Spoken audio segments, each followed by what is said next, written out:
Salut la compagnie, c'est Jules Melon et aujourd'hui, temps après ciné critique, au réveil et le retour de vacances, j'ai décidé de vous parler d'un film sorti à la fin de l'année 2016 mais que j'ai récemment découvert pour ma part sur la plateforme Netflix, Le Fondateur ou The Founder en VO, réalisé par un certain John Lee Hancock qui a depuis fait son œuvre 100% Netflix, d'ailleurs sorti l'année dernière, de Highwayman dont j'avais parlé sur ma chaîne.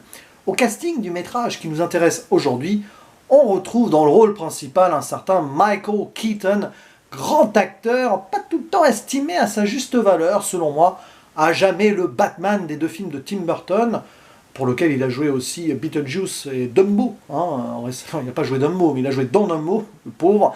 Il a aussi d'ailleurs été extraordinaire dans Birdman, l'un des meilleurs métrages des années 2010. À ses côtés, nous retrouvons Nick Offerman et John Carroll Lynch, dans le rôle des frères McDonald. Et oui, on va y revenir. Il y a également Laura Dern, grande actrice qui joue l'épouse du héros, Linda Cardellini, qu'on a pu voir récemment dans Green Book, ou encore une apparition assez brève de Patrick Wilson. Alors, il faut savoir que ce The Founder est un biopic qui raconte la naissance d'une success story, celle de Ray Kroc, représentant et vendeur en mixeur milkshake, mais aussi de l'empire McDonald's. Et oui, vous connaissez, chaîne de fast-food, etc., qui au début n'en était pas un empire, puisqu'il s'agissait d'un resto unique créé par deux frangins dans la ville de San Bernardino, en Californie. Ça marche, grand engouement partout, c'est à l'opposé des drive-in très lents qui étaient en vogue aux États-Unis. Et donc Ray Kroc, il arrive là pour vendre ses milkshakes et il se rend compte qu'il y a quelque chose à faire. Il tombe amoureux de ce système-là. Et il va essayer de s'associer avec les deux frangins pour faire fructifier cette affaire et la franchiser, c'est-à-dire de ce restaurant-là, donc unique pour l'instant, en faire d'autres un peu partout aux États-Unis. Ce que les frangins avaient essayé de faire, mais ils avaient laissé tomber parce que problème sanitaire, etc., ils n'étaient pas vraiment là pour superviser, c'est question de confiance, etc. Mais Ray Kroc, qui a l'écran très ambitieux, et c'est drôle, je sais, va les convaincre et donc permettre à McDonald's de devenir une chaîne plus ou moins locale et nationale par la suite. Sauf que l'ami Ray Kroc ici nous est présenté comme quelqu'un de profondément ambitieux, sûr de lui, même s'il a, il a des difficultés au début, on sent, face caméra, il essaye de vendre ses milkshakes à quelqu'un, enfin ses milkshakes, ses mixeurs, et ça marche pas. Mais il y croit, il en veut toujours plus. Il veut vivre son rêve américain. Et oui, c'est un film sur le American Dream avec ses fastes et ses défauts. Et il va tellement être à fond dans l'empire McDonald's et tout, qu'il va peu à peu s'approprier, et oui, cette entreprise qui est censée être familiale, pour la famille à la base, et en faire un empire, quitte à marcher un petit peu sur les pieds des deux frangins qui voient les choses venir tout en laissant les choses faire. Enfin, ce qui est très intéressant dans ce film, c'est que les deux frères nous sont présentés avec des caractères différents. D'un côté, vous avez Dick, qui est très méfiant envers Ray Kroc, et a raison, alors qu'il y a l'autre, Mac, plus gentil, tout ça, qui fait un peu trop confiance finalement au personnage principal, à tort. Et c'est un bon film, parce que je ne l'ai pas dit. C'est un très bon film même. Je me suis intéressé à celui-ci d'ailleurs pour des raisons qui sont assez particulières. Il faut savoir que là, à la rentrée, je vais avoir pour la première fois de ma vie, bon, c'est pas la première fois de ma vie que j'en ai, des premières STMG, mais première STMG avec le programme ETLV. Je suis un petit peu de contextualisation scolaire ici. Et l'ETLV, ça va être donc l'anglais dans le contexte management. Et c'est parfait ce genre de film pour cela. Il y a des chances que je m'en serve en cours. Si jamais il y a des élèves de première STMG qui passent par là a posteriori, parce que là ils ne savent pas que je les ai encore, ben voilà, il y a de la suite dans les idées. Et c'est très intéressant parce qu'au niveau management, McDonald's c'est vraiment une entreprise qui est un exemple. J'en ai parlé avec ma sœur pendant les vacances, oui, bon, dans cette vidéo je raconte ma vie, qui a travaillé à McDo quand elle était plus jeune. Et elle m'a raconté qu'elle a vu le film, et c'est vraiment super bien montré. À un moment, dans les cuisines, on voit que tout est organisé, mais huilé à la perfection.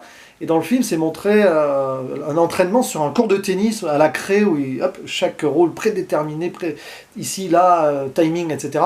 C'est génial. Il y a des moments mais parfaits dans ce film qui nous montrent comment McDo est devenu quelque chose qui a déjà marché, mais qui a plu aux gens de suite. Et après, il y a tout le côté business avec Ray Kroc qui fait passer des contrats, tout ça, un petit peu dans le dos des frères, va s'approprier l'entreprise, etc., etc. C'est assez déchirant d'ailleurs, ce film est un petit peu triste pour les deux frangins, quelque part. Et voilà, c'est un film que je vous conseille si vous vous intéressez à l'univers de l'entreprise, grosso modo. Et c'est assez choquant, quand même. Il y a des défauts dans le métrage, c'est qu'il est un peu long pour pas grand-chose, parfois. À un moment, il y a une histoire avec une femme, parce qu'il est marié, mais comme il en veut toujours plus, il s'occupe pas trop de son épouse, qu'il en a un peu marre, alors lui, forcément, il a des idées de grandeur, il va même voir ailleurs avec une maîtresse. Ça s'est sûrement passé comme ça en vrai, et pour cause, puisque c'est marqué en bandeau à la fin, oui, il a quitté son épouse pour la maîtresse, voilà. Oui, il y a une fin Wikipédia dans ce film, tiens, il faudra vraiment qu'on la fasse un jour, cette vidéo, ce débat ou ce live sur les films Wikipédia, où à la fin vous avez toujours, tiens, ce qui s'est passé après, bon, ça fait un peu redondant, mais bon, peu importe.